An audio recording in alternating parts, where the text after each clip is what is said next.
Hey everyone, and welcome to today's Explainer. Right out of the gate, we're going to be talking about something absolutely epic. We are going to learn how to unlock a special, totally invisible superpower. Yeah, you heard me right, an actual superpower that you can use every single day. So let's jump right in. Okay, let's dive into this. Tell me, have you ever made a mountain out of a molehill? You know what I mean, right? Have you ever completely freaked out over a tiny little problem here on Earth? Like, maybe you dropped your favorite snack, or your sibling looked at you funny, or there was a minor change in your schedule, and suddenly, it feels like the absolute end of the world. Our source material today uses that exact metaphor, magnifying a molehill into a mountain. Honestly, we all do it. But what if I told you there's a much better way to handle these everyday frustrations? That brings us to our secret ability. It's called spiritual vision. Now, just between you and me, this means training our minds to focus on the amazing, unseen God, rather than just staring at the frustrating, messy things right in front of our noses. It's literally the ability to dwell on things that are unseen and eternal. It's all about seeing way beyond the normal, everyday physical stuff. To really understand how this works, we need to look at a famous hero from history, Moses.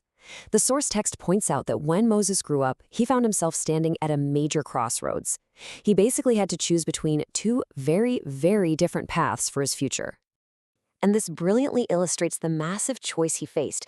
On one side, he had the treasures of Egypt. We're talking the ultimate earthly riches, gold, extreme power, living as the son of Pharaoh's daughter.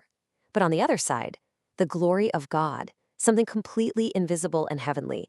So Moses had to make a choice between the coolest physical stuff you could possibly see on earth and the eternal glory he could only see with his faith.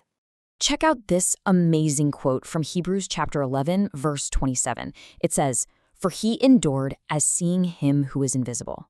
Wow, Moses actually walked away from the entire kingdom of Egypt. He forsook all of it, and he didn't even fear the king's intense anger. Why? Because he actively used his superpower. He used his faith to clearly see the invisible God walking right there beside him. And the source tells us something truly incredible happens when we do this. When people use this superpower of spiritual vision to view eternal glory, they don't stay the same. They are transformed into the image of Christ. The text actually says that if we lived this way, we would see faces aglow with the glory of God. Just like Moses, whose face literally glowed, our attitudes and our whole lives light up when we focus our vision on heaven. But hey, let's be real for a second here. It's tough to do that all the time, isn't it? So what drags our minds back down to earth? Like, why aren't we all glowing and focused on heaven every single minute of the day? Well, everyday life just has a really tricky way of interrupting our spiritual vision. Here is exactly what the text says drags us down. Sorrow, care, which is like worrying about tomorrow, perplexity, and things we do not like. I mean, that covers pretty much everything annoying, right? Perplexity is just a big word for being really confused or stressed out, like when you get hit with impossibly tough homework. Or things we do not like, doing chores or getting into a squabble with your best friend. These things test our patience, and poof, we lose our spiritual vision and start staring straight at those molehills again. Now, what's really interesting about this is a powerful truth from the text. It says our minds take the level of the things on which our thoughts dwell. Think about that for a second. That means if we only think about earthly problems, the difficult homework, the messy room, the annoying argument, our minds get stuck right down here on earth. We just end up feeling miserable and stuck. But on the flip side, if we contemplate God's mercy, his goodness, and his love, our minds actually rise up above all that mess. So, we cannot let these temporary, everyday annoyances completely take over our brains. We've got to take action. The text says we are to train, discipline, and educate the mind. You really have to treat your brain just like a muscle. If you want to be a fast runner, what do? You practice running. Well, if you want spiritual vision, you have to actively practice thinking in a heavenly channel. You have to train yourself to look up. Let's move to and see how this builds. How do we actually do this?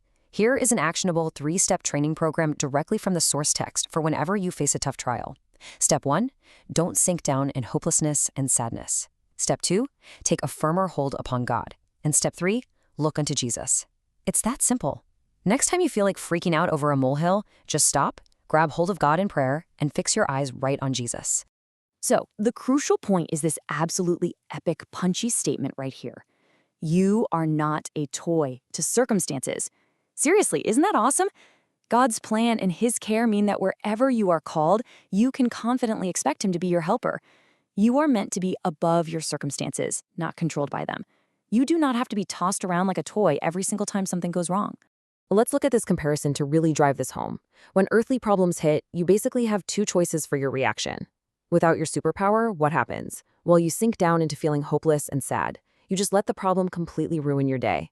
But with spiritual vision, you prove that your affection is on things above. You show everyone that you actually expect God to be your helper. And let me tell you, life is just so much stronger and braver when you live with that expectation. And guys, here is the absolute best news of all. You don't have to train your mind all by yourself. The text says, Jesus is to be the beginning and the end, the first and the last. He is the author and finisher of our faith. When you're out there trying to practice your spiritual vision and it feels, way too hard, just take a breath. Remember that Jesus is your ultimate strength in every single time of trial. He is right there to gently help you lift your eyes. Which leads us to our final challenge for you today. What unseen heavenly things will you train your mind to focus on today? Will you stop magnifying those tiny molehills into giant mountains? I really challenge you. The very next time you get upset over an earthly problem today, activate your spiritual vision superpower. Look for the invisible, focus on God's incredible love, and just watch how it completely transforms your entire mindset. Keep training that mind, keep looking up, and I'll catch you on the next explainer.